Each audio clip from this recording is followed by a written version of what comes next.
will send it on Ḥabura group and the group for the Minyan and the Olim group for the Ḥabura. So it'll be available on those. If anyone is not on those, it's shiviti.org/Ḥabura.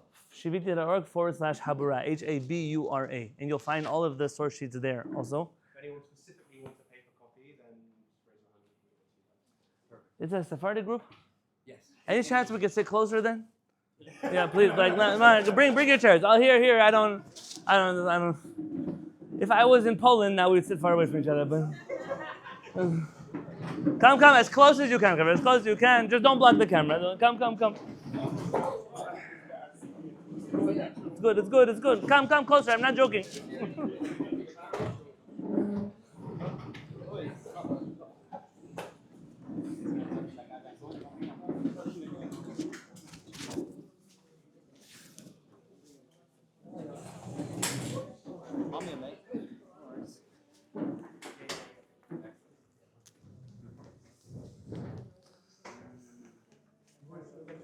Yeah. Well, I'm sure at some point you snap. I did already. Which one should I handle? This one first, and then that one.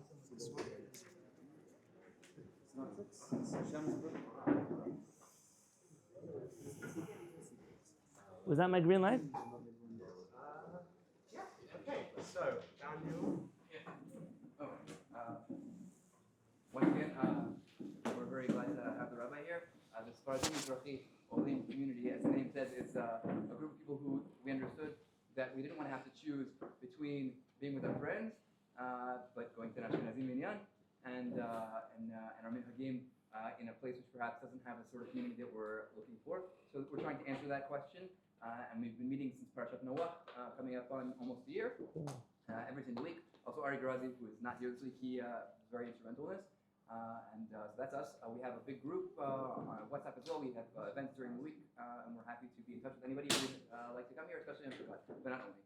And on behalf of the Ḥabura, normally we wouldn't have any shoulders here. We have a Sephardic Rabbinic conference in New York this weekend, which is going incredibly. But for those of us who are here in Eretz Israel, we decided that whilst Yonatan was here, it would be a massive wasted opportunity not to have him speak to us. And so really it's just a huge honor on behalf of all of us that he's here with us tonight. And without further ado. Thank you so much. Oh, Hashem. Who? I'm going to distribute the link to whoever's in the Sephardi group. Oh. Shalom Aleichem, Erev Tov, good evening. Chaver, if you can't hear me, you just come closer. B'ezrat Hashem. There's still room on the sides.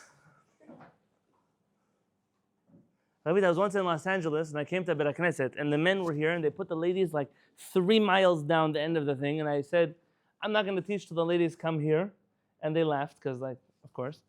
And then I waited.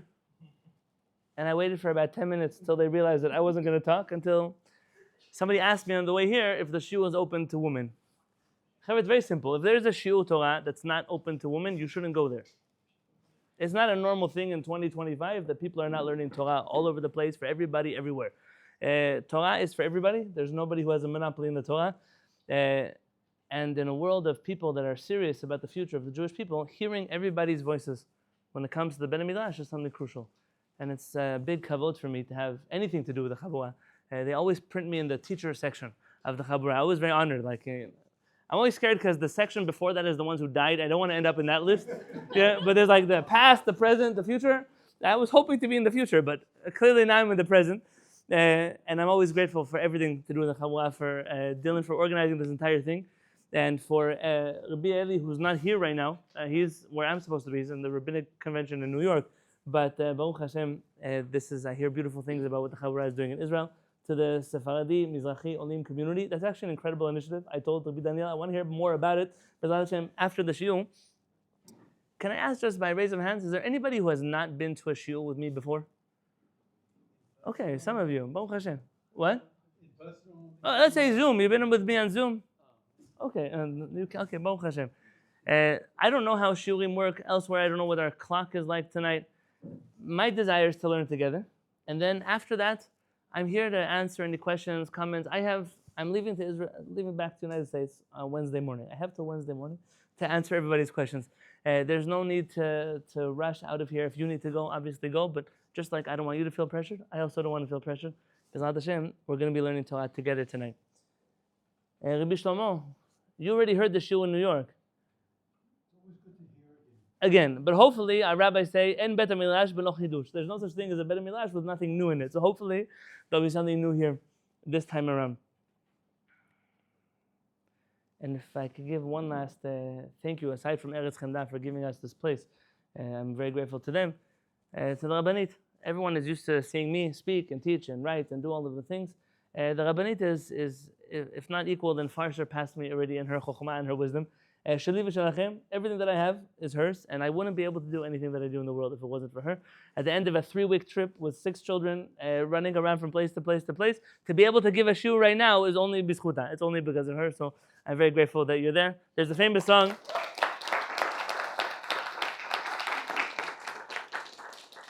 There's a famous song, a Paitan said, "It must be cold there in my shadow." But I'm grateful to the Ḥabura, like Shiviti, for always giving a platform for the Rabbaniot as well. The Rabbinit had just published an article in the journal that went out by the Sephardic Rabbinic Convention. And I'm very grateful. If you ever want to tune into her shiur, B'ezrat Hashem, next time she'll be giving a shiur here as well, God willing. Enough hakdamot, enough introductions, and let's get into something.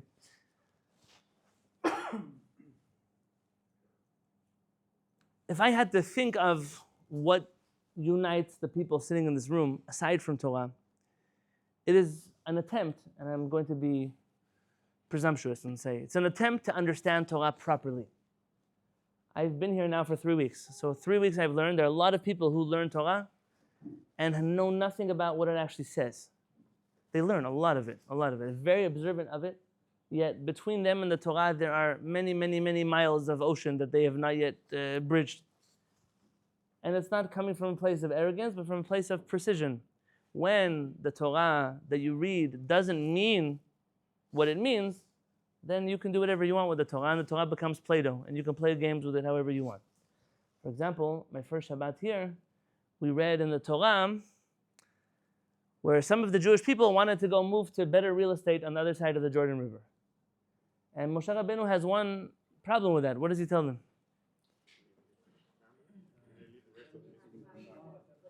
Yeah, your brothers are going to go to the war, and you are going to go over there? How could you sit here while your brothers got to war? That same parasha, my in-laws live not so far from here.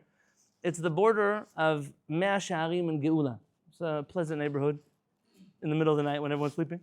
And in that neighborhood, all of the signs said the same pasuk. Your brothers will go to war and you will sit here, but they didn't mean about going to war. They meant about going to war against going to war. And that is only something you can do if you are not required to read the Torah the way the Torah is meant to be read. Rabbinu and I were studying Shulchan Aruch the other day. It was requiring the requirement to have ituf, to wrap your head when you pray. How does one wrap their head?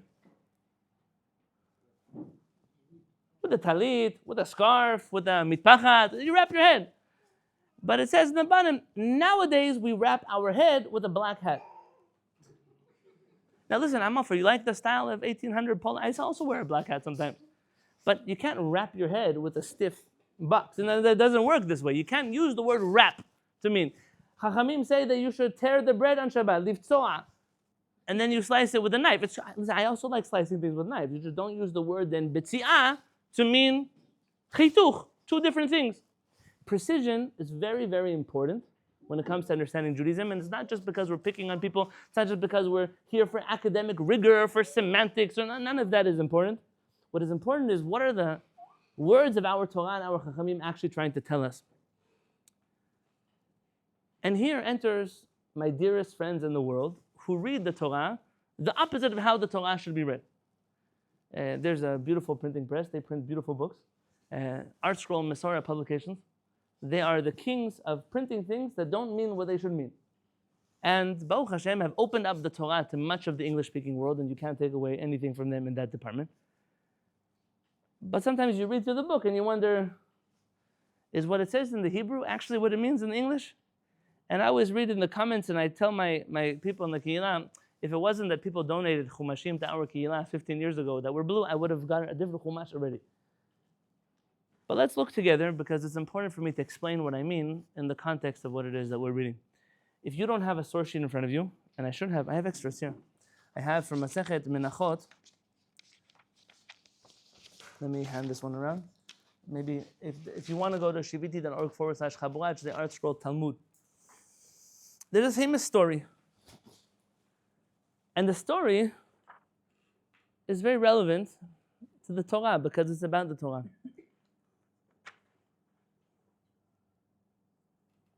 On page 29b1, the Talmud says, Amar Rav Yehuda Amar Rav. Rav Yehuda said in the name of Rav, B'sha'a she'ala Moshe lamarom. When Moshe Rabbenu ascended to heaven, Mitza'o la'akadosh baruch hu. He found the Holy One, blessed be He, Shiyoshev ve'kosher ketarim la'otiyot. That he was sitting down. Okay, everything here is an Agadah, so obviously nobody in this room believes HaKadosh Baruch Hu is sitting down. And it's not, I don't have to tell you, right? That's not how HaKadosh Baruch Hu works. And he was tying crowns onto the letters of the Hebrew words. What is he talking about? What are the crowns on the Hebrew words? What are they called? Tagin. Tagin. So every letter in the Torah is written a certain way. And on certain letters you have tagin, crowns. For example, which letters have Ein? Very good. There are certain letters that have tagin. Now, if you write a sefer without tagin, is it kasher?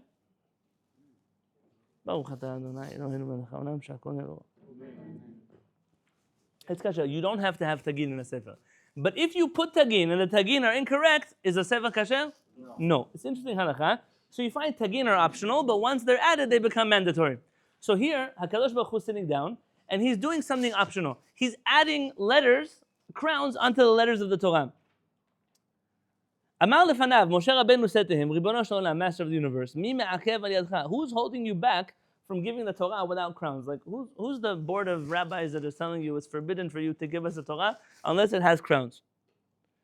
Amar lo, HaKadosh Baruch Hu says to Moshe Rabbenu, Adam echad yesh, there's one man, Shatid liyot besof kama dorot, who is going to be at the end of many generations. Ve'Akiva ben Yosef shemo, and Akiva ben Yosef is his name. Akiva ben Yosef is from a family of, famously, Gerim. A person who says, I want to be Jewish, but I don't want to accept Gerim, you could just show him the door of the Beit HaKnesset. You're welcome to leave. Because without Gerim, you would have no Torah. Because so many of the links, it's not just marginal people, links in our tradition between us and Moshe Rabbenu are Gerim. So I once had a person come to my Beit HaKnesset. He was already a month before Shabbat, he was emailing me that he has askara for his father on Shabbat. He needs to know if a micha Shabbat afternoon we're going to have a minyan. Now listen, I'm in San Diego. San Diego, it's not like here. Sometimes we have a minyan, sometimes we don't have a minyan. Sometimes more people, less people. I know we always pray mincha, whether with a minyan or not, I can't tell you. I said, I don't know, but you're welcome to reach out to me closer to. Mamash 30 days, every day he was closer to, wanted to find out. Came Shabbat, and this man, if you know San Diego, I'm in a neighborhood called University City. He was staying in a fancy hotel in Coronado, and he drove on Shabbat, all the way. I'm okay driving on Shabbat. I'm not okay with the next part of the story. Now they're going to take a clip. I'm okay driving on Shabbat. I know how this works, yeah?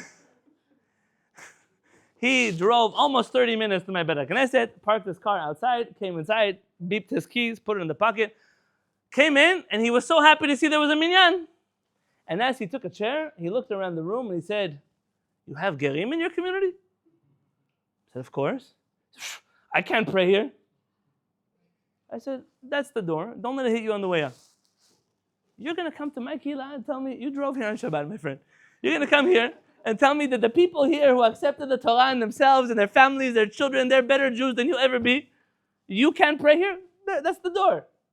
The fact that you have entire Kehillot in the Jewish people, the fact that you're willing to live in Jewish communities that have crazy standards of Giyur, you're okay kissing a chief rabbi's hand who makes millions of people's lives miserable because their Giyur is not accepted?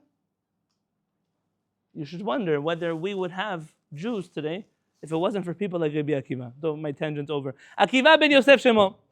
Akiva ben Yosef is his name. שעתיד לדרוש על כל קוץ וקוץ, תילין של הלכות, He's going to expound on every one of these points, of these crowns, thousands and thousands of halachot. Amar lefanav, Moshe said before HaKadosh Baruch Hu, Ribono shel Olam, Master of the universe, Harehu li, show him to me. Amar lo, HaKadosh Baruch Hu says to him, Chazor le'achorecha, turn around and see what is behind you. In the Agadah, when you're turning around, if I was giving an Agadah class, we talk about it, now I'm not. Halach v'yashav besof shemona shurot. He's found himself in the back of Rabbi Akiva's class, 8 rows back. Why 8 rows and not 9 rows? I don't know. If you were studying Agadah, you would ask these kind of questions. Now we're just reading the Gemara. V'lo haya yodea mahen omerim. Moshe Rabbenu is hearing Rabbi Akiva speak with his students, and he has no understanding of what it is they're talking about. Tashash kocho. He was disheartened. How could it be that I, the one who the Torah was given to, I don't understand what's happening inside of the Beit Midrash? Kevan shigia ledavar echad. When they reached a certain matter and it required some kind of explanation, Amru lo talmidav, Rabbi Akiva's students asked him, Rabbi minayin lecha? Rabbi, from where do you know this halakha? Amar lehen, Rabbi Akiva replied to them, Halachah le Moshe MiSinai. This is a law that was given to Moshe Rabbenu on Har Sinai. Niteshva dato, and Moshe was relieved. So what happened now? He didn't understand what was happening. They asked Rabbi Akiva for a source, and they said the source is Moshe Rabbenu. But Moshe Rabbenu didn't know, and he was very happy. The Gemara continues a few sentences. Chaval not to see HaKadosh Baruch Hu telling people to shut up. He says like this. Chazar uva lifnei HaKadosh Baruch Hu. He comes back to HaKadosh Baruch Hu. Amar lefanav, Moshe said before him, Ribono shel Olam, yesh lecha adam kazeh, ve'ata noten Torah al yadi. You have a person like this, Rabbi Akiva, and you're choosing to give the Torah to me. He knows more than I know. What does HaKadosh Baruch Hu answer? Amar lo, shetok. Shut up.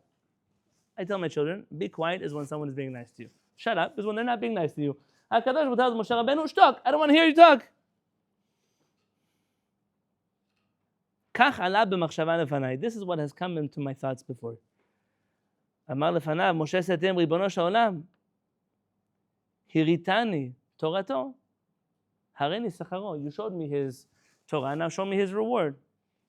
Amar lo, HaKadosh says, chazor lachora, turn back around. So now he's done a full circle. Chazar lachora, v'ra, sheshoklin besaro bimkonin. They saw that people were weighing the flesh from Rabbi Akiva's body in the meat market in order to buy it and eat it and cook it. Amar lefanav, Ribono shel Olam, Master of the universe, zo Torah v'zo sechara. That's the Torah and that's the reward for Torah. Amar lo, he told him, shtok, quiet. That's what they say. Kach ala b'machshava lefanai. This is part of what has come into my thoughts. So the story here is understood that Moshe Rabbeinu goes to heaven, hears something he doesn't know by Rabbi Akiva. He is happy because Rabbi Akiva says this came really from Moshe Rabbeinu. I need you now to read the commentary of Rabbenu Art Scroll on this sugya.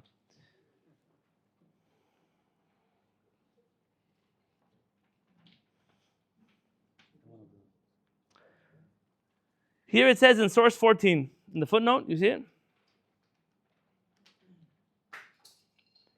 It is clear from Rabbi Akiva's reply that all of the halachot that he was teaching indeed derived from the Torah received by Moshe.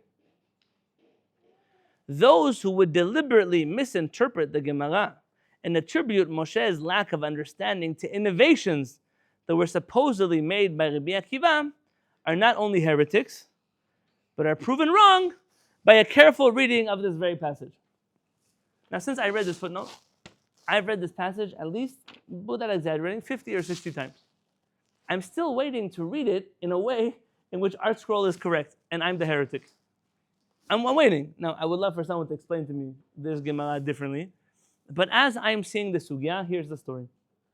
Along comes Moshe Rabbeinu, and Moshe Rabbeinu hears something he doesn't know, and they say, where's the source? Har Sinai, Halachah le Moshe MiSinai, and Moshe Rabbeinu is happy. And Art Scroll says, what does it really mean? It couldn't mean that there's something that Moshe Rabbeinu didn't know on Har Sinai. So tonight, we're going to evaluate this claim. What does it actually mean, Halachah le Moshe MiSinai? How is the term Halachah le Moshe MiSinai supposed to be used and understood? And then 3, probably the most important part, who cares? What does it matter what Halachah le Moshe MiSinai means? So if I can ask you now to open up the next source sheet. There's a source sheet that should be going around. I have copies of it on there also. It should be called What Moshe Rabbenu Never Heard. Let's hand it around here.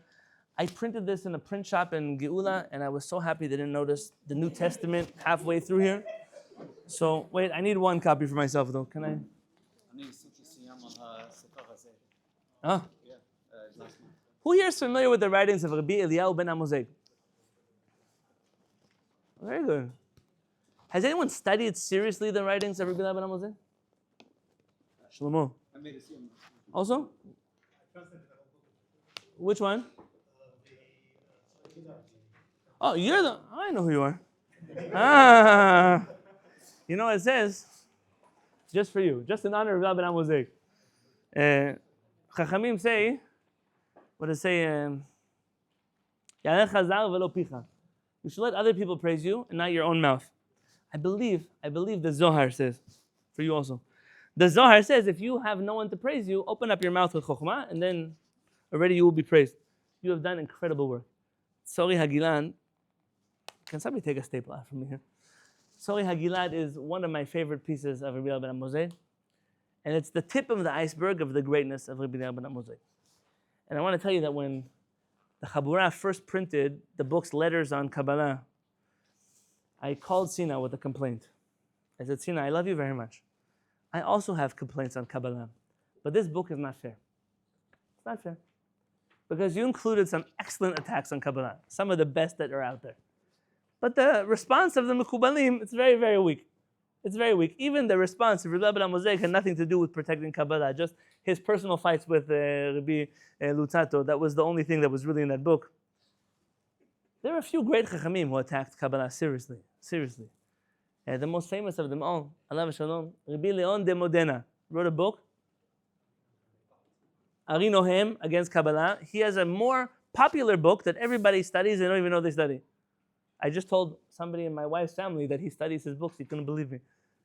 There's a commentary on the En Yaakov, on the Agadot of the Talmud. There is the commentary of Rabbi Leon de Modena. Everybody studies it. Nobody knows the same one. Rabbi Leon de Modena, he wrote an autobiography of himself. It's worth reading this book, only because it won't read like an Orthodox Jewish biography. Here's how Orthodox Jewish biographies work. Once upon a time, in Nazareth was born a young boy by the name of Jesus Christ. And he was a perfect man who was infallible like the Pope. And then, Baruch Hashem, he passed away and all of our sins were passed because... That's how all the rabbi books read. He was 6 days old, he was nursing from his mother, and she overheard him that while he was nursing, he was whispering all of the Mishnah by heart. That kind of story. And then the people read the book, wow! And what do they walk away from the book?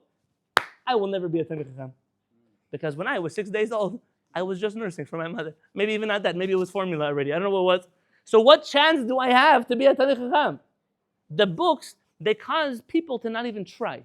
They think they're causing greatness, but they're doing the exact opposite. Rabbi Leon de Modena wrote a book of his entire life, autobiography, including all of his problems. For example, including the woman he fell in love with, who died right before he married her, and how she just wanted a hug from him because she knew she was dying. And she said, but our wedding is so soon, and we're not going to have a chance to be together in a kasher way, but how can God judge us if we at least embrace each other? And he writes about that struggle. He writes about the struggle of marrying the woman that he was left to marry, and how the rest of his life was full of suffering, not just because he didn't love her, but because she didn't love him either. And it was a horrible life, and how his children, they died from all kinds of diseases. Most famously, how he struggled his whole life with addiction to gambling. He couldn't get away from gambling. It's how he threw away all of his pain of losing his children, losing his love of his life. And he kept trying to come back from it. He would lose all his money. He would come back for his money over and over and over and over again. And you hear that when he would give dirashot, even the Catholic priests would come to his Beit Knesset.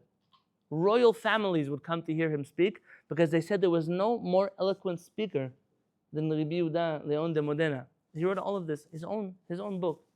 It's translated into English. It's a pink book. I don't know what it's called. The Life of Yehuda, maybe. And you could buy it on Amazon. I'm not here on Amazon, but they have an English version for sure. It's worth reading to see a real Chacham. He wrote a famous work against Kabbalah. Responding to that work, famously, Eliyahu ben Amozeg. wrote a book called Emat Mafgia. Rabbi Zini just published a new version of it. I recommend when you read the notes of Rav Zini is my uncle's rabbi, Muvhak. If you want to study Rabbi Moshe, it's like learning Torah with Rashi. First you have to read the Torah, then go back and read Rashi. Because if you want to know the Torah, you first have to know it. Rashi expected you to learn Torah first, and then to learn Torah with Rashi, not to begin Torah with Rashi right away. The same thing with Rabbi Zini. Read first Rabbi Moshe, and then go back and read the notes, because if you want to know Rabbi Moshe, you can't do that with the notes of Rabbi Zini.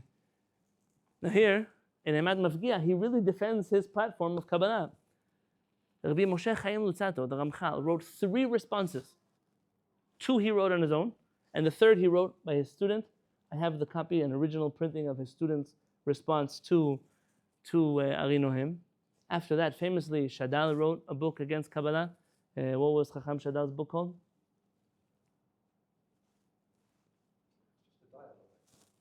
It's the dialogue. He translated it. Rabbi Moshe wrote a response called, very good, Tam Lashad, also a cute name, a response. I said, Chavra, I'm all for you not being Kabbalists. I'm okay with it. But I'm not for you being idiots. You can't be against something you don't truly know. And I know what I'm saying is why some people don't like me. I know the people who don't like me. It's okay. If there were years in my life that I wanted to have nothing to do with Kabbalah, Rabbi Eliyahu ben Amozeg was the one who brought me back with ropes of love to a very different kind of Kabbalah. So what I ran away from is not what I walked back into. And I think it would be very wise for people who have a brain that's able to understand, to read the writings of Rabbi ben Amozeg, and to understand that for him, Kabbalah was not red strings at the kotel and not rolling over in snow by the grave of a dead rabbi, none of this. For him, Kabbalah was how he processed the vision of the prophets of the Jewish people for the future of all of humanity. And his magnum opus, Israel and Humanity, which almost nobody studies because they don't like the Hebrew translation and they don't like the English translation. Only you like the translation, yeah. And there's a French also. Nobody likes that because Aimé Palier, his student who translated, nobody likes him either. But this work transformed my life, and I hope tonight a little bit will transform yours. But before we get to Rabbi Eliyahu ben Amozeg, what on earth is a halachah Moshe MiSinai? What is it? If it's not from Sinai, then what is it? But just what I'm saying, Rabbi Abe Faur, should live and be well, told me there wasn't not a Shabbat in his father's life that he didn't sit down at the table and learn the Mikra with the commentary of Rabbi Eliyahu ben Amozeg. Not a Shabbat. So I want you to understand that even if you have some axe to grind, don't be ignoramus. Be a chacham. If you can take things from pagan philosophers and you can take things from all kinds of people, you can also take things from Chachamei Yisrael who subscribe to a belief system that you and I might not subscribe to. Tell me about Halachah Moshe MiSinai. Okay, let's try again. Who here has read the book Horizontal Society by Chacham Jose Faur? The intro. By the way, most of us get stuck at the intro because after that you need like 17 dictionaries and I ordered it on Amazon and I forgot to press pay. So I ordered on Amazon, and when I went to press pay, my card declined because that's how expensive it was. Now there's a new edition put out by Koren if they still keep printing it, and then there will be. I'm serious. But if you enjoyed Koren's new publication, please write to them, email them, call them, say please don't give in to the pressure to stop printing the works of Chacham Faur. You should do it. Take a minute, write an email. I always tell people, you read Horizontal Society, read the introduction. There's a story about a cat. You guys know a story about the cat? Yeah. Stop after the story of the cat, and then skip hundreds and hundreds and hundreds of pages. Skip to the good part. There's a pute like that one, yeah? Yeah, you skip all the way to the good part. Read the chapter, The Folly of Israel, so you're excited, and now you're angry, and your blood pressure is high, and then go back and read all the boring stuff in the beginning. Because that boring stuff is going to change your life, but you won't have the commitment to read it if you don't get excited by the end of the book. And then now that they printed the new edition, I tell people, skip this book and go read at the back. There's a book called Forbidden Meditations. And that book, that one is written in English, most of it. And then you can go back and read the rest of it. Chacham Faur, if you didn't read Horizontal Society, then I'm sure you didn't read the appendix in the back. In the back, Chacham 4 has an entire entry on Halachah Moshe MiSinai. With your permission, let's read it together. And together we'll be koflim with Art Scroll.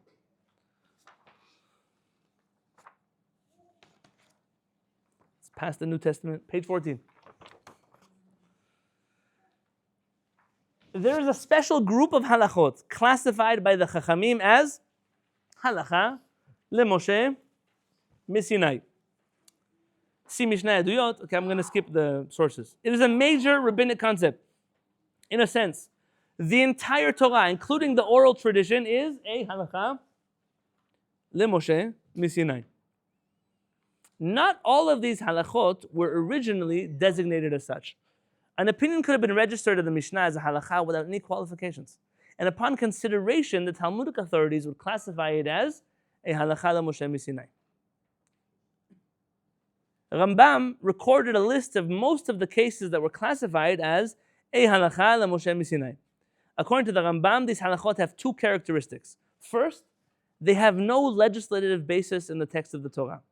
They were neither encoded in remez in the text, nor can they be justified by judicial reasoning, din, or rabbinic exegesis. Therefore, they cannot be included in the lessons on the Torah. For purposes of, I don't know how to read that word, a teacher would append asmachta, these halachot, to a term of the Torah. However, since these attachments would not be included in the lesson, they cannot be disseminated through regular channels. Rather, they floated around and were occasionally forgotten. Ideally, if one could, then one should string a tradition, a shimua, up to Moshe. But if one cannot, then he should confirm either the earlier source or the later source. Because the halachot that were floating around could be easily dismissed as unimportant, Rabbi Yochanan warned scholars, if you come in contact with the halachah and you do not know its source, don't dismiss it. The halachot were designated as of Moshe from Sinai are those that, although they have no connection with the text of Scripture, and although their chain of tradition cannot be fully determined, were nonetheless confirmed by the rabbinic authorities as authentic. Once established as a halakha LeMoshe MiSinai, it would be improper for a later sage to try to find some support for it in Scripture. Rambam writes that a halakha LeMoshe MiSinai is a matter that is settled, and its status cannot be contested. We have seen above that the status of a halakha is a judicial matter. This applies also to halakha LeMoshe MiSinai. Its status is a matter of law, not of history. When we say something is a halakha LeMoshe MiSinai, we don't mean that historically it came to us from Moshe Rabbenu and Har Sinai. We mean that we treat it as if it was given to Moshe Rabbenu and Har Sinai. It's very important. Halakha LeMoshe MiSinai is always a rabbinic law. Halakha LeMoshe MiSinai is always rabbinic. If it was from Sinai, then it should be Deoraita, but it's not from Sinai. Hence the reason why it's the Rabbanan. The status, look on page 15. The status of Moshe from Sinai does not imply that the halakha in question had been pronounced by Moshe, but rather that although the chain of transmission cannot be fully traced, it has been confirmed as authentic, as if it were a halakha given by Moshe at Sinai. Consider, for example, the laws about levying tithes from lands of Moab and Ammon, having the status of halakha LeMoshe MiSinai. The law itself is actually rabbinic. So what does halakha LeMoshe MiSinai mean? It's as if it was given to Moshe Rabbenu and Har Sinai. I brought many sources earlier. If you want to read through Chacham Fa'ur and see some of those sources, I recommend you going into the sugya in depth to see what he's talking about. But now, if I can say the following, our scroll is going to call us kofrim, but we are going to say halakha LeMoshe MiSinai actually means things that were not taught by Moshe Rabbenu and Har Sinai, but were given the status by our Chachamim as if they were from Sinai, and therefore this is not a matter of history, but a matter of legislation. This is the law. The law is we treat these halakha with a tremendous amount of importance, even though they don't necessarily come from Moshe Rabbenu and Har Sinai. So I think I answered my first two questions. What is halakha LeMoshe MiSinai? What is the status of halakha LeMoshe MiSinai? Halakha LeMoshe MiSinai are things that don't come from Moshe. They come from our Chachamim. We don't actually know. These are laws that we don't actually know what their lineage is from. We try to trace them back as far as we can, And then we stop and say, the Supreme Court already accepted these halachot. I didn't come to give you a lesson, though, on Halachah Moshe MiSinai. I couldn't care less about this concept. Jackson Gardner, you know him? Special man. I have never met him in person, but I read his first book, and I gave him tremendous compliments as he deserves on his first book that he put out. And he reached out asking me to give me the zechut to write a foreword to his next book, which is coming out soon. I'm in the middle of writing the foreword now. And he said, I would love to hear your opinions on Halachah Moshe MiSinai, and I'm apologizing now to Jackson that I'm done now speaking about Halachah Moshe MiSinai. I came here only to pick on Halachah Moshe MiSinai, to use it to hopefully have a good conversation with you, if I may. That clock is not right. Unless I went backwards in time and I just showed up to give a shiur. But that one is in 2141. I have to do math now. That's 940? You okay learning with me a little more? It's okay? Oh, Hashem. Rabbi Eliyahu ben Amozeg.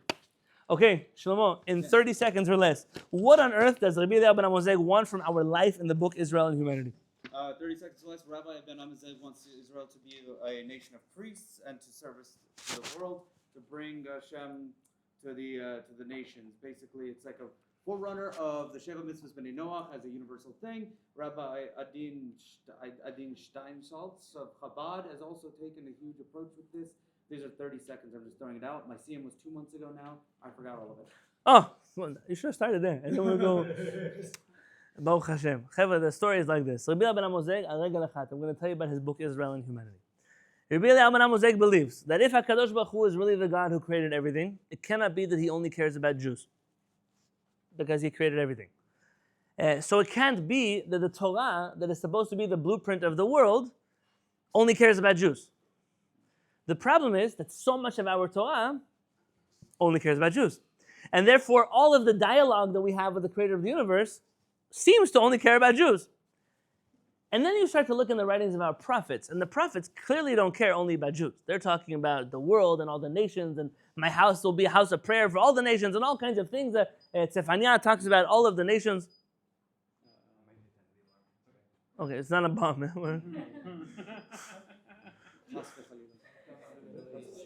That's what I'm saying. You have to be careful. I hope I gave an appropriate enough explanation. Yeah, good. I'm relying on your confidence, because you were like, Chas v'shalom.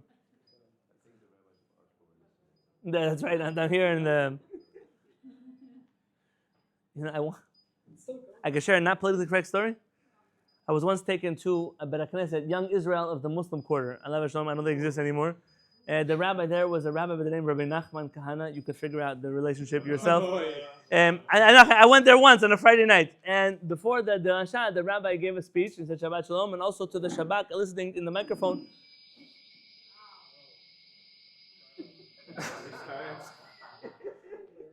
Shabbat Shalom to you as well. Maybe our scrolls listening.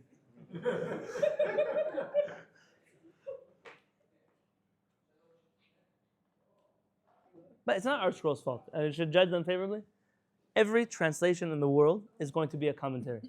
Every translation is a commentary. You have to pick the commentary that matches what you think matches the author of the book's understanding in the first place.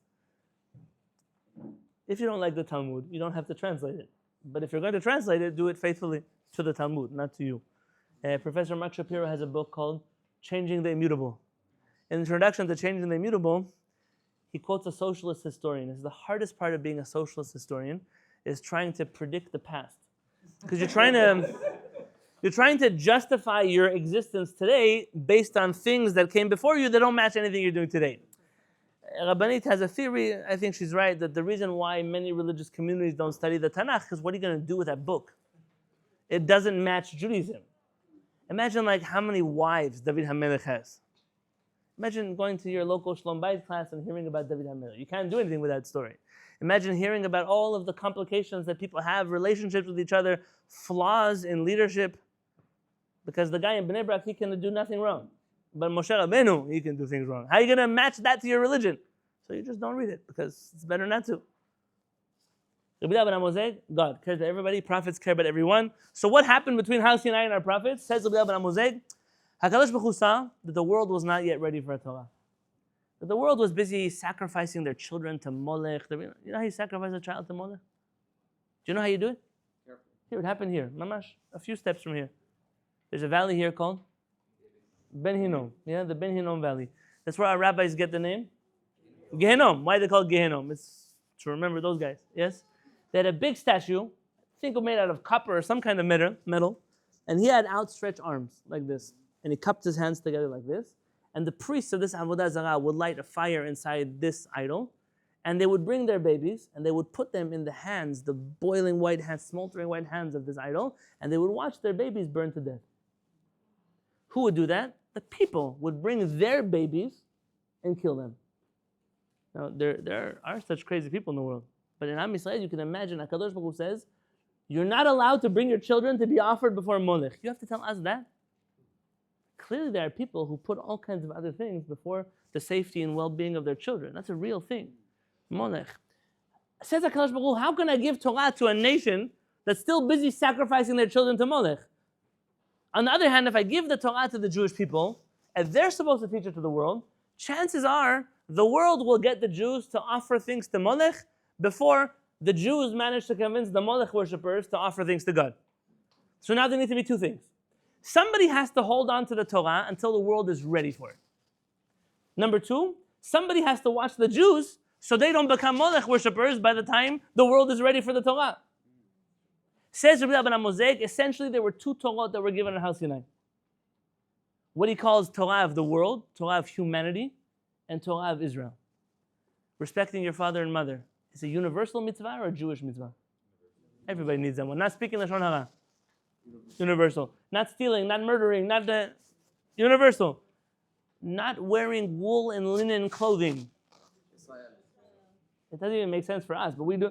Not mixing meat and milk. Not eating kidniyot and not eating chametz on. What would a shiur be if we didn't mention kidniyot? Not eating chametz on Pesach. I was once with where's Elchanan? I was with Elchanan in the Costco food court when he was very little. We're getting ice cream. Oh, they're gonna make another clip out of this one. And we were getting ice cream there. And Elchanan said, "What about the pizza?" He was maybe 3 or 4. Elchanan, the pizza's not kosher. So he announced, "Everybody, the pizza's not kosher." We're trying to keep a low profile here. I said, Elchanan, no, they're not Jewish. They're allowed to eat pizza that isn't kosher. So the next time I went to Costco, we're waiting in line to get ice cream. Elchanan announces, "Everybody, the pizza's not kosher, but you're not Jewish, so you can have it." Elchanan, do me a favor. Let's not make any announcements about other people and their pizza. We're just getting ice cream. You understand?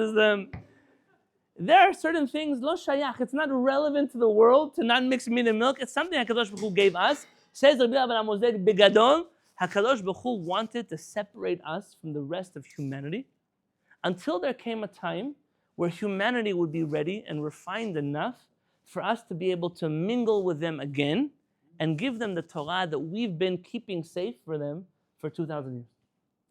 Now that's the days of the prophets. Begadol, this is the story. And there's some beautiful things that happen in the book of Bereshit. Avraham Avinu goes to meet an idol worshiper. Famous one. His name is, there's a few of them. One of them blesses the God of Israel. No, that's Melchizedek. He gives Avraham Avinu the blessings of Kehuna. There's a king he goes to meet.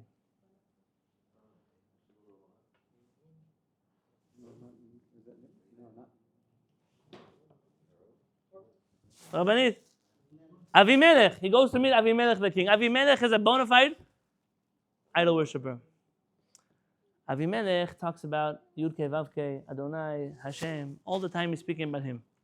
Avraham Avinu keeps using the word Elohim, Elohim, Elohim. So Rabbi Ben Amozeg, these are two great leaders of the world trying to make each other feel comfortable. He speaks to Avraham Avinu about Yud Kei Vav Kei, the one true God of Israel, because he's trying to show, I recognize there is one creator of the world. And Avraham Avinu is trying to use the name Elohim. You don't have to like Rabbi Ben Amozeg, especially after you hear this, because Elohim is plural. To try to show the pagan that if you truly understood your multiplicity of gods, you could bring them all over to the light side and recognize there's only one, but I'm going to speak in Avodah Zarah words for you.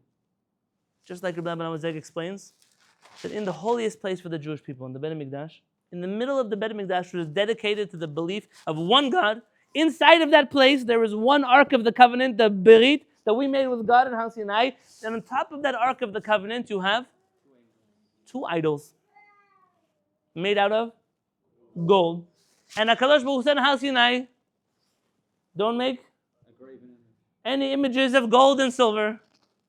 And we know the Agadot, the Titus saw them. Oh, look at the Jews, look how they worship these idols. So why do we have idols in the Beit HaMikdash?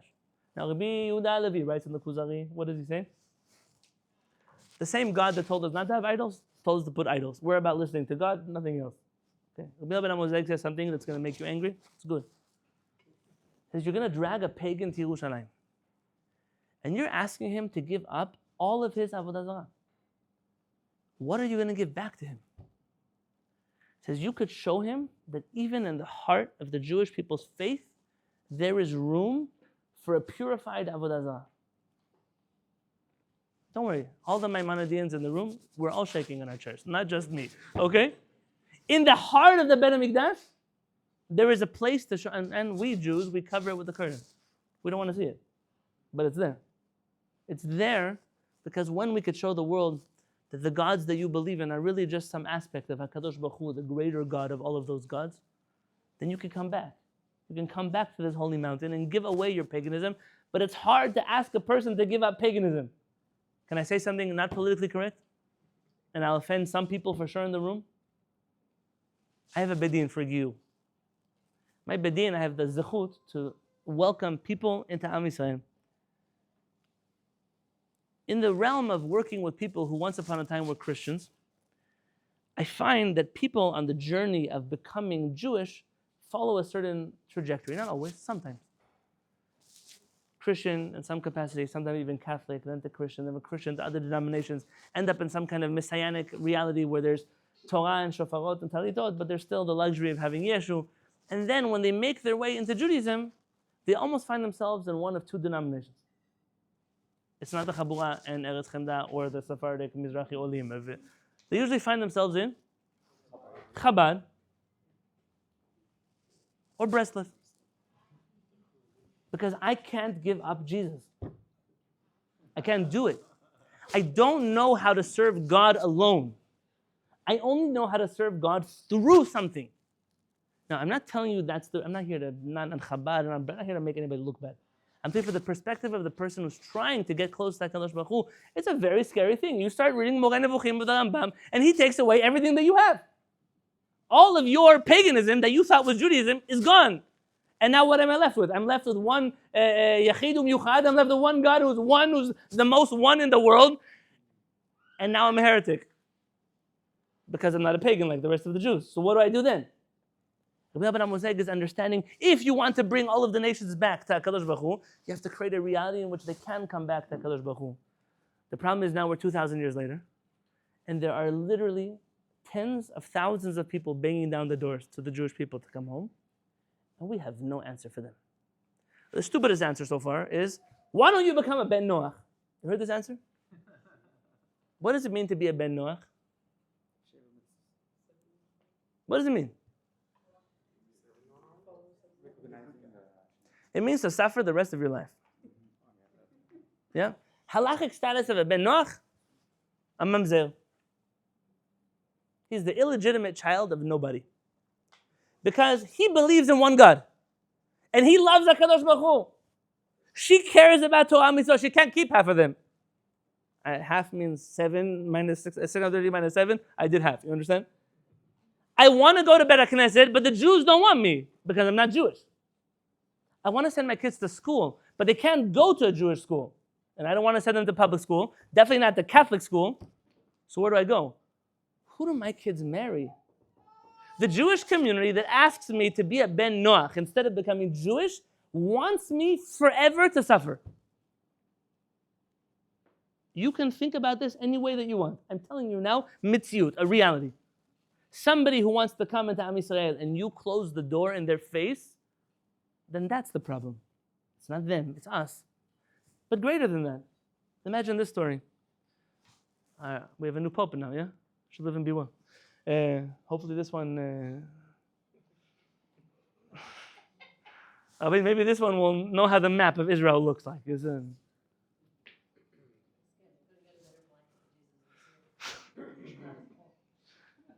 They only had a kafia, and he was cold. So, the Pope now decides, Cheva, it's Avodah Zarah. I want to learn Torah.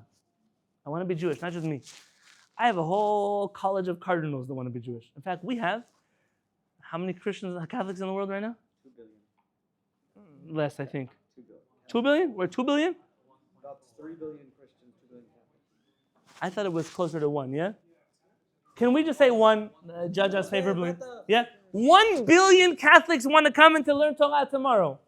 But leave the Catholics for a second. The Pope. Which yeshiva are you going to bring the Pope to tomorrow? No, forget the yeshiva. Forget the yeshiva that will accept the Pope. I'm not talking about that. I'm talking about the yeshiva where the Pope is going to come to and he's not going to hear the same Avodah Zarah he heard in the Vatican. Which yeshiva are you going to drag the Pope to where he's going to sit opposite the table of a Chacham on the caliber of the Pope, but the Jewish version? My rabbi passed away already. Halav shalom. What are you going to do? We don't have the tools to give the Torah to the world, so we're busy hiding. We're hiding it. Nah, go over there, Ben Noach, go to this organization, go to the Rabbenu, the best one ever. They'll put you 17 years in a waiting room. They're almost as good as the Batei Din.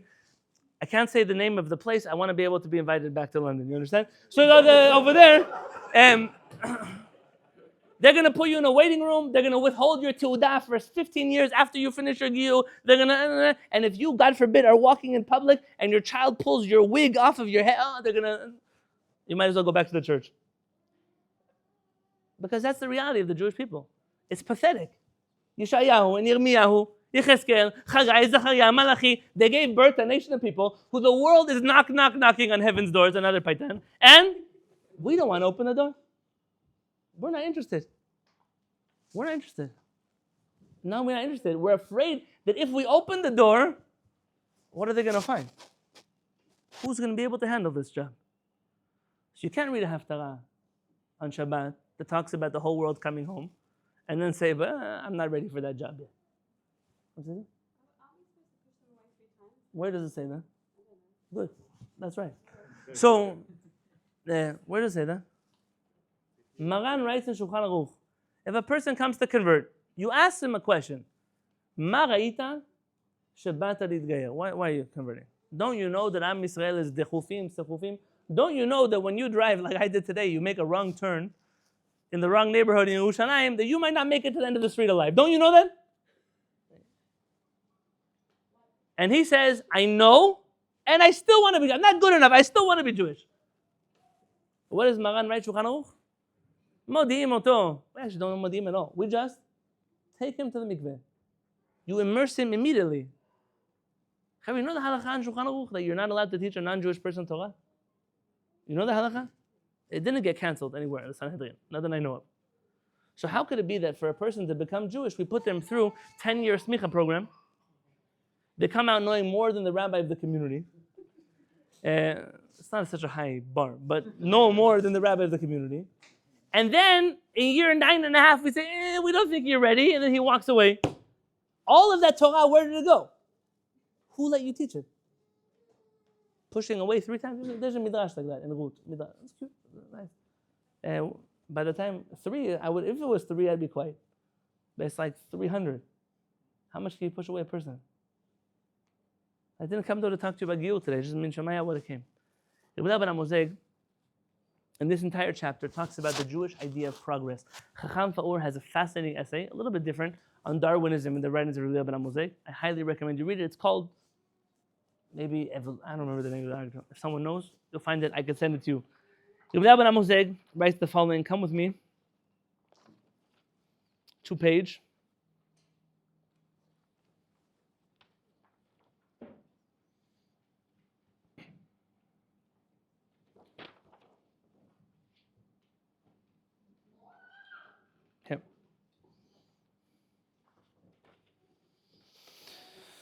Oh, Rabbanit, there's so much to learn and not enough time.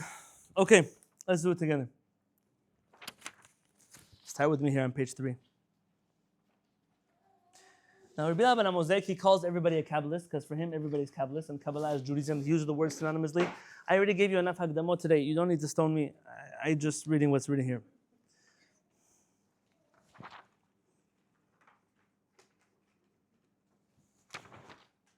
Start on page 1. Rabbi Ben Amozek says, Judaism's approach to history is shaped by the fact that unlike other religions, it locates perfection not at the beginning, but at the end of history. So, what is better, Yerushalayim or Vilna? Yerushalayim. What is better, Yerushalayim or Andalusia, pre-Girush Sefarad? Grow up, Chevron. What is better? Yerushalayim. How could it be? Because progress forward is always better than backward, always. We are not afraid of moving forward. Our entire tradition is based on there was once upon a time a great world, there was a fall. Ever since the fall, the point is to try to perfect this world and to a greater place. Whether you're a Kabbalist or not, it's the same idea. You believe in a Mashiach. Today in Israel, Mashiach became a bad word. Someone called me Mishichi recently. I'm a Messianic. Now, if you add a few more letters, it's going to be insulting me. But right now, Mishichi on its own, I'm not insulted. Of course, I believe in the 13 principles of the Rambam. I believe in a world tomorrow that will be better than the world today. I'm not going to apologize for the fact that my faith believes that the future is going to be better than what it is right now. That's my faith. That's what I'm trying to do. Every day that I wake up in the world, I'm trying to make this world better than what it was yesterday.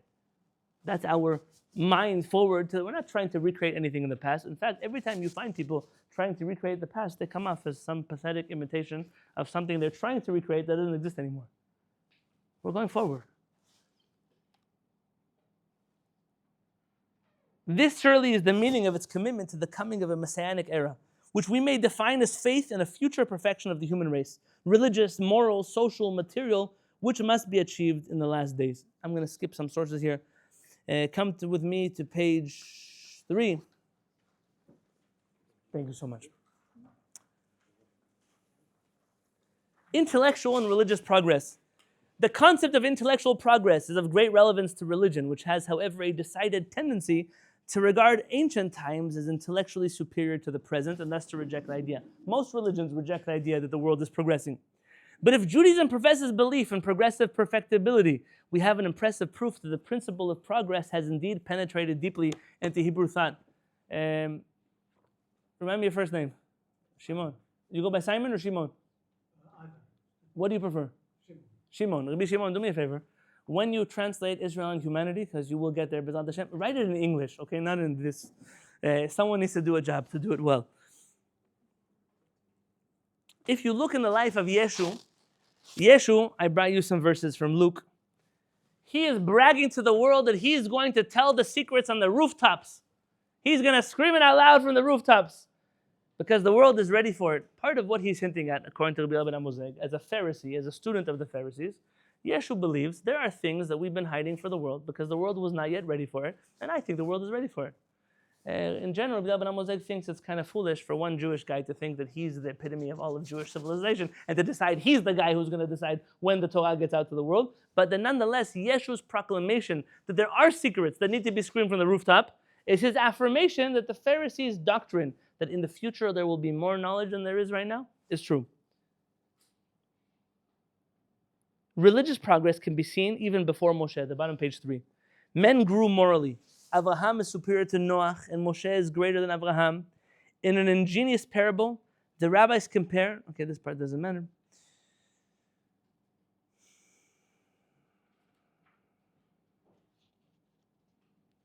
Indeed, on the bottom right, the rabbis adopted this hypothesis of religious evolution.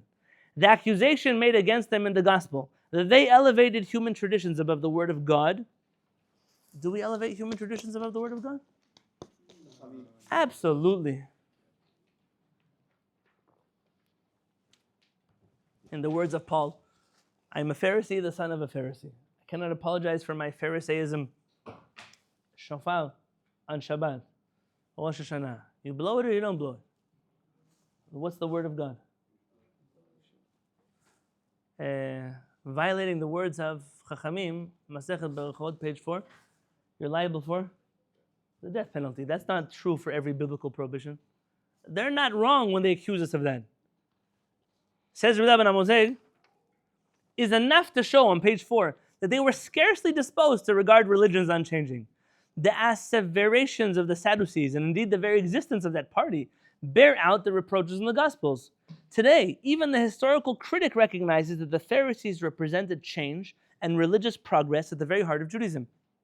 We must not confuse the natural growth of an institution, its organic evolution, with changes which may be imposed in order to adapt the institution to new times and places. The first kind of change is proper, legitimate, in a word, I love this word, orthodox, whereas the second is false and injurious to the idea which it claims to serve. But what is significant is that the Pharisees, with a surprisingly clear conscience, do nothing to refute the accusation that they are friendly to innovation. So, I was Friday, I was going to a wedding. Last night I did a wedding. I wanted to buy Chatan and Kala a gift. I was looking at these challah boards that have silver and gold and whatever else. Some guy came over to me and asked me, which do you think I should get, this one or that one? I'm not an expert in silver or gold or challah boards. I said, if you're asking me, I think this one looks more modern. And just as I said that word, I bit my lip. He said, modern? I'm from Brisk. I don't like things that are modern. I thought to myself, what a crazy world. Everywhere else in the world where you go and use the word modern, it's a positive thing. Like, that's a modern toilet. That's such modern architecture. Yeah, this is a modern cell phone. You whatever you're modern. Nobody wants. I don't want your iPhone 3. I'm not interested in that. I don't want the house that is crumbling. They tell me this house was built in 1672. But sell to somebody else. I have enough renovations I have to do when the house is built in 2015. We like modern, but he didn't like modern. It was a bad thing. Until this guy in the challah board store, there was nobody in the history of Judaism heard the word modern, heard innovation, and said, oh my gosh, we can't do that. That's what the whole Talmud is about.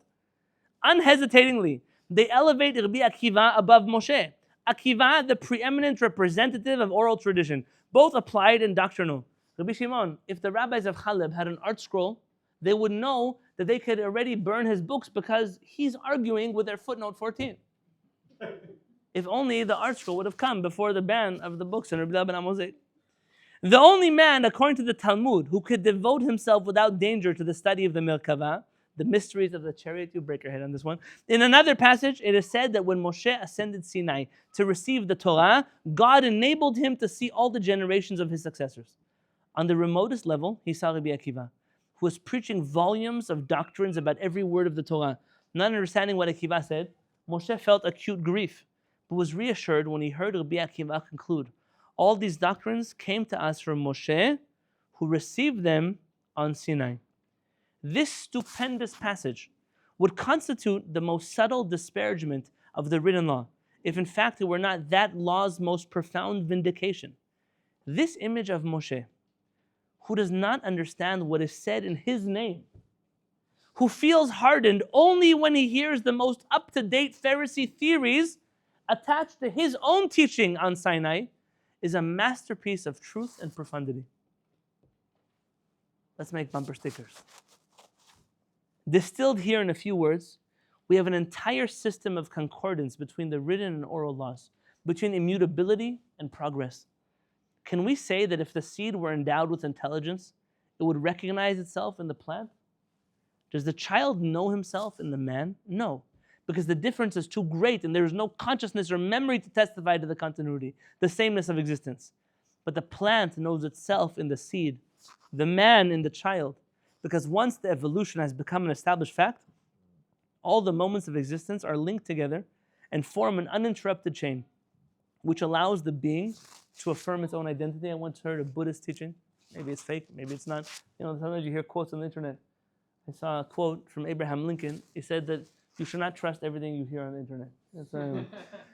This one, same thing here. I don't know. This Buddhist teaching said that only, it's clear not a Buddhist teaching because it can't be. I'll make it in a Jewish version. Only the Creator knows how many apples will come out of every seed. Something in a seed, you can recognize how many apples if you have the vision of the Creator. This next paragraph of Rishon Baruch Hai, it's not in the Hebrew edition of the book, Israel and Humanity. If you were having blood pressure before, you could read that on your own. Nothing could be more elegant, expressive, or original than this commentary. It is the potentiality and the actuality set forth together, the preparation and the execution, the plan and its fulfillment, joined together like the beginning and at the end. He's going to quote Matthew. You can read this part on your own. I'm out of time to be quoting Matthew.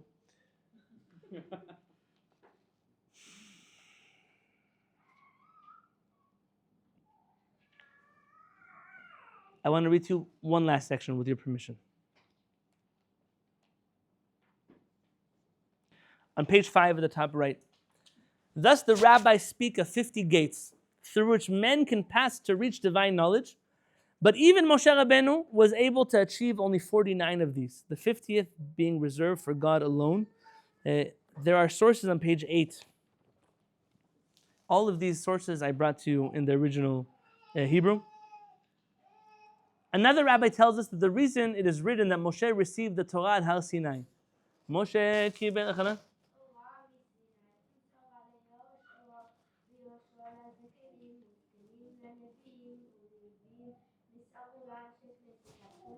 Very good. We have, you read Avot, no? Yeah. You have a tune here for Avot? Yeah, okay.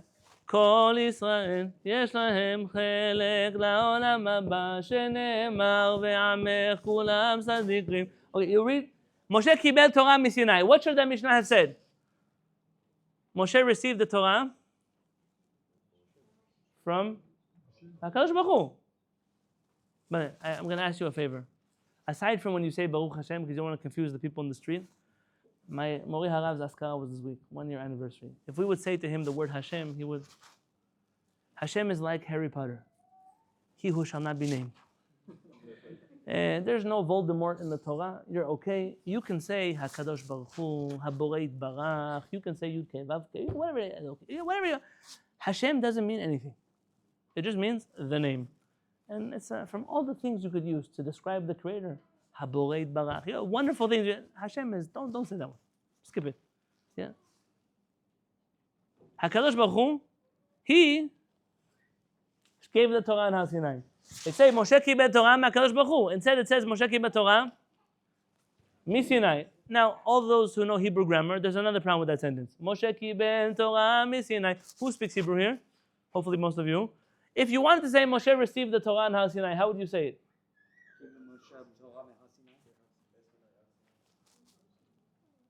The Torah, HaTorah, Et HaTorah. Torah means, translate Torah, a Torah. A Torah, not the Torah.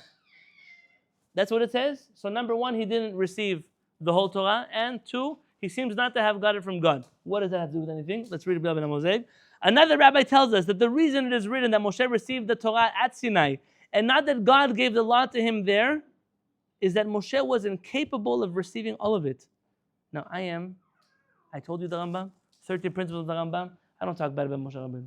Moshe Rabbenu is the master of all the prophets. He's the king of all the Nevi'im. I'm not here to say bad about Moshe Rabbenu. I'm here to read to you what Rabbi Moshe grew up Moshe Rabbenu. And not that God gave the law to him there. Okay. To say that Moshe received it means that he received as much of it as he had the faculty to understand. Moreover, the Torah does not say HaTorah, the law, but Torah, law. Nor does it say that Moshe received from God, but from Sinai. Why? So as not to attribute to God imperfection. Who are the ones who said those commentaries? Look in Tosafot Yom Tov. You know who wrote Tosafot Yom Tov? Rabbi Yom Tov Lipman Heller. I think it has a longer name than that. That's the short version. Rabbi Yom Tov Lipman Heller is not a Sephardic rabbi. He wrote, look here in source 9 on page 10. Shekol ma shekibel masar li Yoshua. Moshe gave everything he received to Yoshua. אבל במשה לא יוכל לומר שנמסרה לו, כי לא נמסר לו כל התורה. You can't say Moshe received the whole Torah because he didn't receive the whole Torah. Because not everything that is in the Torah, Moshe Rabbenu received in Har Sinai. The same thing if you look in source 11.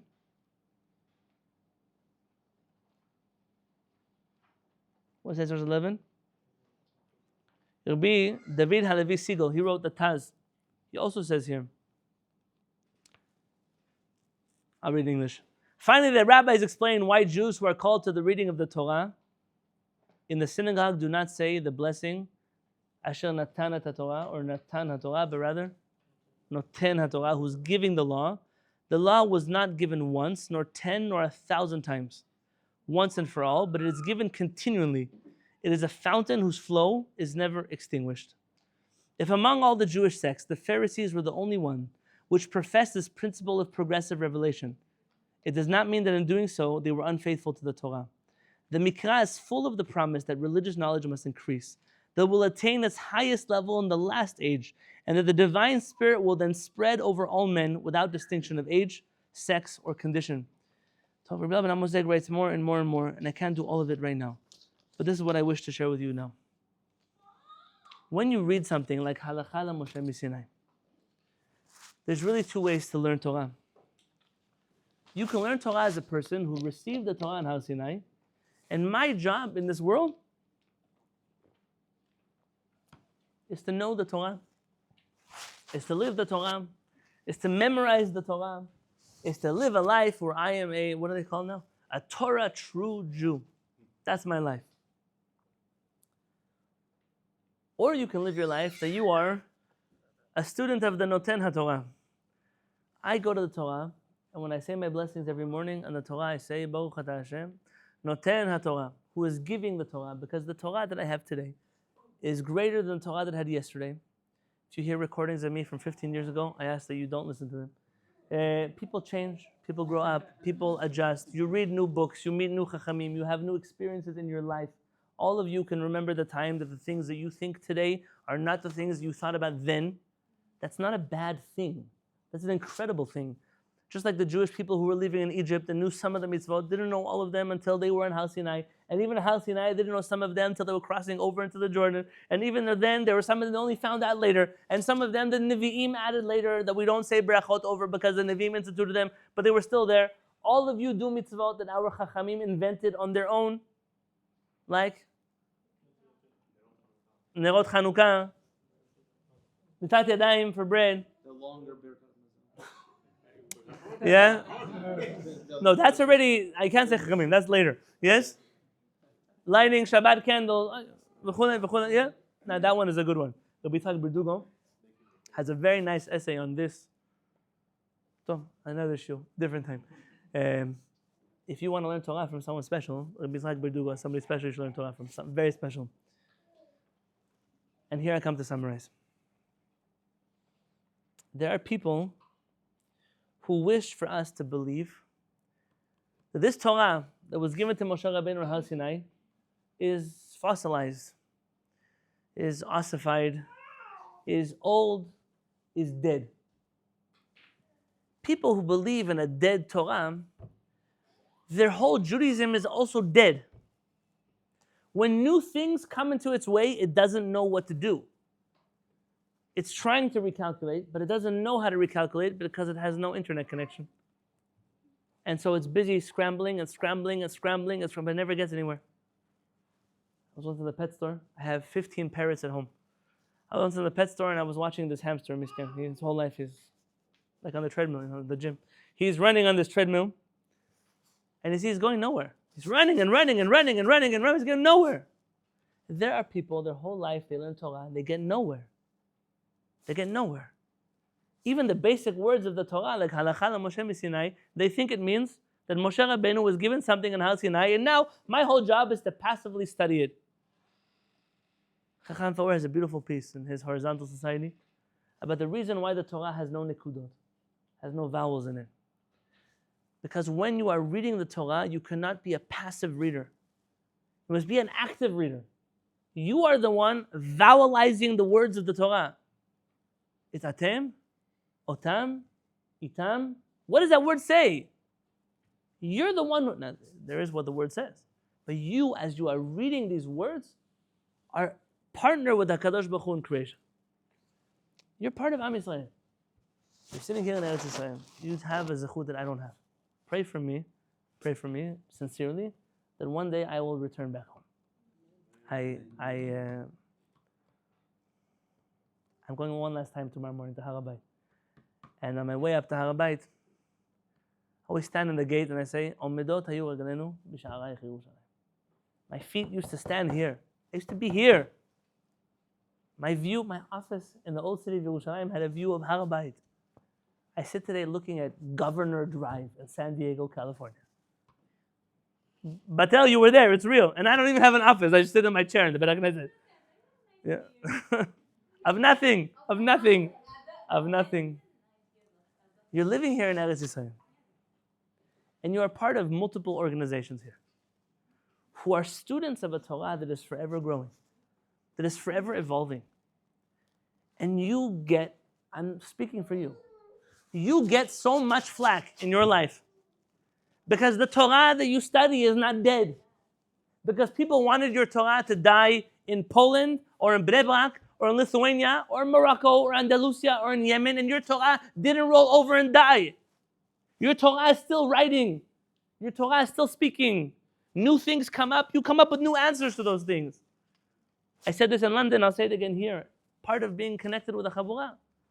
I'm zocher that the rabbis that I sit next to, the rabbis who teach with me, you would never have that group of rabbis in any building in the world aside from that. And maybe it's because we don't sit in one building together. Maybe. A group of people who don't all think the same, but who recognize that our Torah is dynamic. It's alive. It's not willing to be static.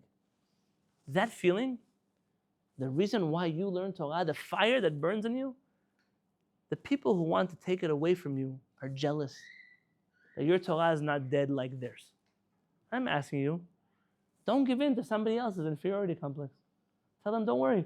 We have room for Avdei Avodah Zarah also to come with us. We will help you. The light of the Torah will bring you back to the good. But more than that, because you're sitting here, and you're not sitting where I'm sitting, Rabbi, what was the job of Dan? Dan, what was his job? Hanan, he was the? He walked in the back. Why?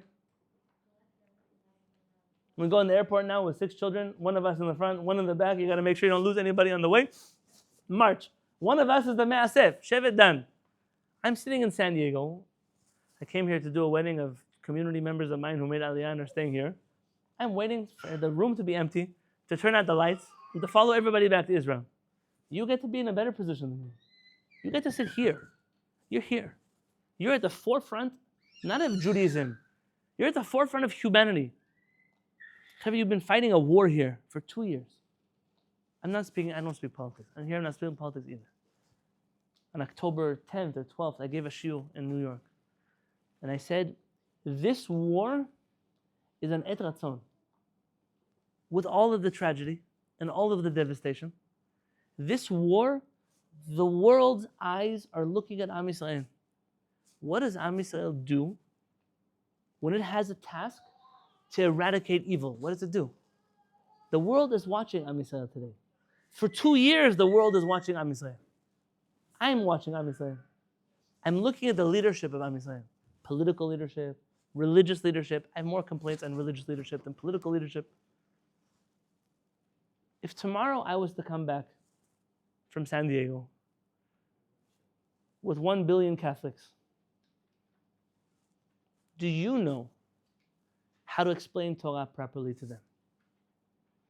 Do you know how to give the vision of our prophets who thought not about if I can rip toilet paper? I was dragged to a minyan. There was a restroom. I saw in the restroom in this shtibel package of tissues. So you already know that I don't keep kosher. Yeah, you know. Another clip.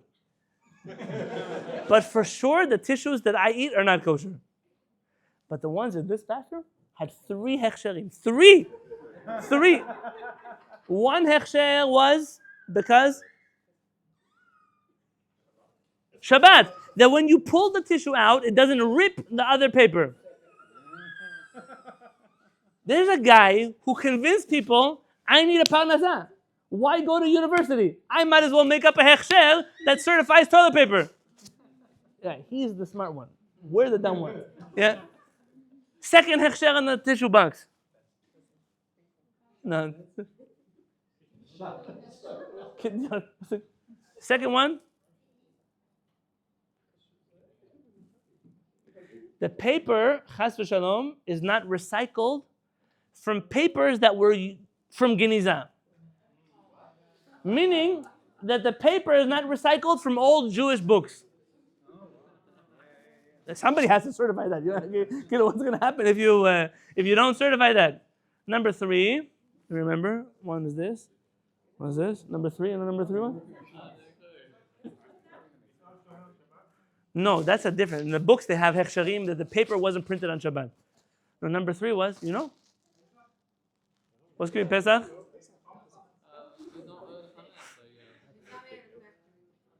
No, there's a third one. I'll remember, I'll tell you. Some shtut like that. Heaven.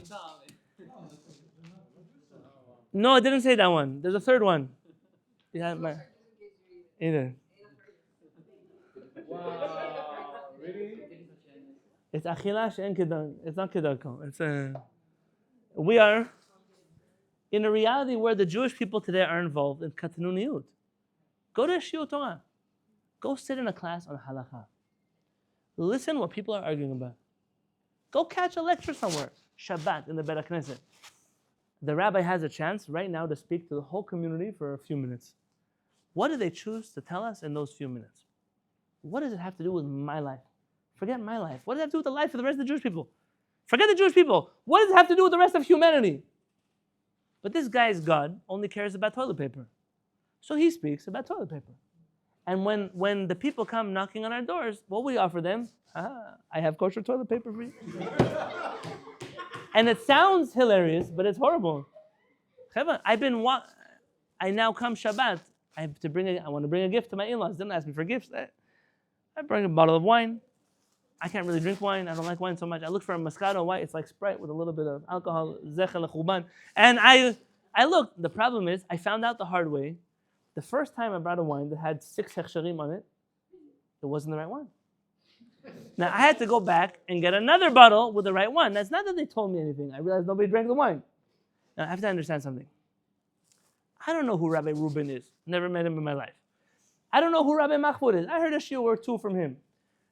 Do you really think that Rabbi Reuben or Rabbi Mahfoud or Rabbi Goldberg or whoever they are, you think he's sitting in his office and how can I give the Jewish people not kosher wine today? What can I do? Do you understand how crazy this is? You have multiple hechsharim on tomatoes. It's the thing that you don't need hechsharim on tomatoes. But it happens all day long, all around you, and you're passive about it. Now, you say, but who cares? I don't care about it, so why? It's not that you don't care. The brain space of Am Yisrael, the energy of the Jewish people, the money of the Jewish people is spent on all kinds of nonsense. If you believe, ototo, the Geulah is happening, are our institutions, are our Batei Knesset, your children, are they ready to explain Torah to all of the people on the other side of Jerusalem? When I go up to Har HaBayit tomorrow morning, and the Waqf comes over to me, the head of the Waqf, and he says, listen, my friend, I was reading my Tanakh last night. You don't know, the book of Amos, it changed my life. Changed my life. And I want to help you build the Beit HaMikdash. I want to move this thing, but where do we put the stones? I'm going to call, I don't know how to build the Beit HaMikdash, but there are guys that get paid for it. There are chief rabbis in this country. Let's call them. Maybe they'll help us build the Mikdash. They're willing to do the work. And he says, no, I can't go. I don't know where to go. You don't know? So why are you the chief rabbi if you don't know? How could it be? How could it be that tomorrow morning, if the world was going to call our bluff and say, we're ready to come back to HaKadosh Baruch Hu, which person in this room says, I'm confident that I'm leading this movement? So when you hear a phrase like Halachah Moshe MiSinai, you must recognize that there are challenges that we are facing in our generation that no one before us, including Moshe Rabbenu, ever had to deal with. We don't have a Sanhedrin. They can't help us. We only have ourselves. And so I'm asking you here today. I mentioned Giyur. I mentioned Kashrut. I mentioned inadvertently Har HaBayit more than once. I mentioned a number of issues that people don't like to talk about. Listen, they're throwing me out of the country Wednesday morning anyway. Okay, so you don't want to come back tomorrow night's class. It's okay. I'm asking you, in whichever capacity, You are a leader of the Jewish people in your own right. You sit at a Shabbat table. You have guests at your table. You choose which Torah we speak about at the table. Why are you talking again about that? Who cares? Who cares? Talk about something useful, something important, something that will change the face of this world. My uncle came over to me. I mentioned to you about the waqf. I can't tell you. Story for another time. I can't. It's too much. Rabbi Kook, what he gave to the Jewish people is a rabbinate that didn't believe in yesterday. It didn't even believe in today. It believed in tomorrow. It believed that the words of our Nevi'im that we read, Asher bachar b'nvi'im tovim v'ratza b'divrehem hanemarim be'emet. He chose these people. They gave us words that were said truthfully. These words matter. And when we read those words and we have no plan how to execute them, we have to ask ourselves, what have we been doing here for 76 years? What's our plan going forward? What are we doing here? The problem? I'll tell you the problem. I said last piece. This is really the last piece. It's the last page of the packet. He didn't have an easy life because he spoke too much about this crazy concept called the future. He writes, and I don't think, Rabbi Shimon, that I used your translation because I didn't have it in my computer. And I don't like this translation either. He writes in Tzori Gilad to the rabbis here in Yerushalayim who decided to be kind and not burn his books. Instead, they decided only to ban them. He writes, "O gentlemen, I will give you an example to describe my situation. An elderly man had 2 wives, one young and one old. He was turning gray. And the young woman tore off his white hair, while the old woman tore off the black ones. So he would be similar to them. And he, the poor fellow, suffered the consequences, because he remained bald in both directions. No black hair, no white hair. As in my case, I considered faith and science as one thing, like 2 knights side by side. But some tell me, your religious fear is your stupidity, and others, your science is vanity, a useless effort. Your book is a rotten carrion." I saw a book in the introduction. Rabbi Ben Amozeg wrote a book on Spinoza. In the introduction, somebody added Hagdama, and he said, Rabbi Ben Amozeg was an uninvited guest at the philosopher's banquet. Yeah, that's how he felt most of his life. Nobody wanted him. And I, poor fellow, am in the middle. From the waist up, I belong to the devil. That's not actually what he writes. And from the waist down, to God. And Margaret Thatcher once said that the danger of standing in the middle of the road is that you run over by cars that drive in both directions. It's a complicated place to stand. For some, I'm a pious imbecile. For others, a disbelieving heretic. One says he cannot be called a wise man nor a researcher. And another says he's a cowherd, a sycamore farmer. On the one hand, Europe is not his place. He should go to Jerusalem, to the Mount of Myrrh. And on the other hand, may he not enter the sanctuary. He must remain outside, along with the non-Jewish scholars. And I, says Rabbi Moshe, I remain suspended in the air.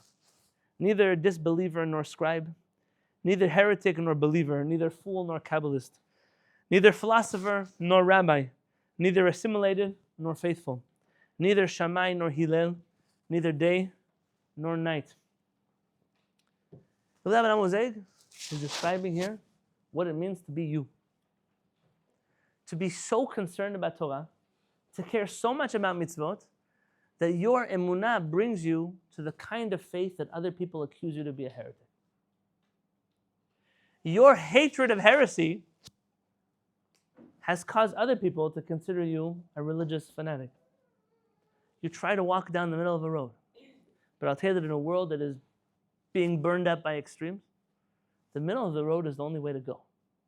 It's the only path that is safe for everybody. It's the only place that we can invite the whole world, because once you fill up the road, there's room for all the sides. It's all the same road. I'm asking you, I don't know when I'll be back home. I don't know when I'll come back. I'm actually coming back to visit in 2 weeks. But I'm doing a wedding for 1 day and I'm going back. Hopefully by then I won't have to go back. I'm telling you this with tremendous encouragement. You are not a regular group of people. You took time out of your night tonight to sit here and learn Torah with me. You didn't run away early. You listened. commented, you thought, some of your faces even argued. You are people that are at the forefront of our people. Because when I walk the streets, I meet Talmidei Chamim and I get so lucky, I get invited to rabbinic conventions all the time. That's why I keep this robe handy. It means I get invited back. And every time I look and I say, if these are the leaders of the Jewish people, my friends, there is no Mashiach happening anytime soon. If these people who are busy figuring out which blessing you say Ambamba, it's Hadama or Shakol Ni'abitva, if that's what you decided to contribute to the Jewish tradition, come on. That's why I need you here. If all you care about is what's on the approved list, what's not on the approved list, I was born here, can I eat the kidyot on Pesach? Are gummy bears really kosher or not really kosher? Get your head out of the dirt. Answer the big questions. Where is Am Yisrael going from here? We've had a country for 76 years. We have an army. We have a police force. You have more people claiming to learn Torah in our generation than any other generation on earth, and yet we're more lost than we've ever been. We have an entire Knesset full of people that can't figure out how to lead themselves, let alone to lead us. We're looking up to it. Lead us somewhere. To where? To where? If you needed to start a Sanhedrin tomorrow, because the Rambam writes that without a Sanhedrin, you're not going to have a Mashiach. So you need a Sanhedrin. To be in a Sanhedrin, you need to know something. You ever saw Rambam's laws of Sanhedrin? What are some of the things you have to know to sit in a Sanhedrin? Multiple languages. Science. Nobody said Torah yet. Torah. Avodah Zarah. If you're scared to see the book of Mark or the book of Luke, you've never read that book before, you're not a candidate for sitting in Sanhedrin. If you are not a serious person, who's going to be the serious people? And so I'm leaving here with a request. Let's please stay learning with each other. Let's please ignore all of the voices of insanity that try to drive the Jewish people and distract them from what we're supposed to be focusing on. We're here for a much higher purpose. That purpose is to execute the vision that HaKadosh Baruch Hu had for this world. L'taken olam b'malchut Shaddai. We're here to fix the world, but only through the kingship of HaKadosh Baruch Hu. Only through the plan that He has for humanity. There's only one way to do it. Is to know what He wants for humanity. If you know what He wants, you'll then know what there is to do. I hope that after walking away from today, you'll agree to read a few books. The first, the Torah. I saw the book of Bereshit. We're a little bit, we have to review again. Maybe the Rambam, a little more too. Whatever you can get your hands on to read. Chacham Fa'ur. Read the book, Chevra. Don't own the book. Read the book. Order it. Click order. Yeah, Baruch Hashem. Yeah. But my Ben Amozeh book's in storage right now with Kef because You finished it. I'm not talking to you about Rabbi Ben Amozeh. I'm talking about Chacham Fa'ur. Familiarize yourself with the names of Chachamim that we're thinking about the future of the world.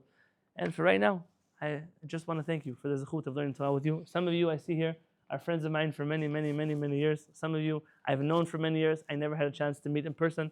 Some of you I met only today, digging up in the archaeological digs. But I'm grateful for all of you for giving the time, the trust, the hours that we had together. I'm here to stick around, answer any questions you might have, hear any comments. I would love, love, love if everybody was able to be involved in that. So if there's some socializing aspect supposed to happen, maybe we could do it somewhere where we all around the table can still hear each other. I'm here for as long as you have. But again, thank you so much for learning Torah with me tonight. It's cool to meet you. When hitting, yeah, turn around.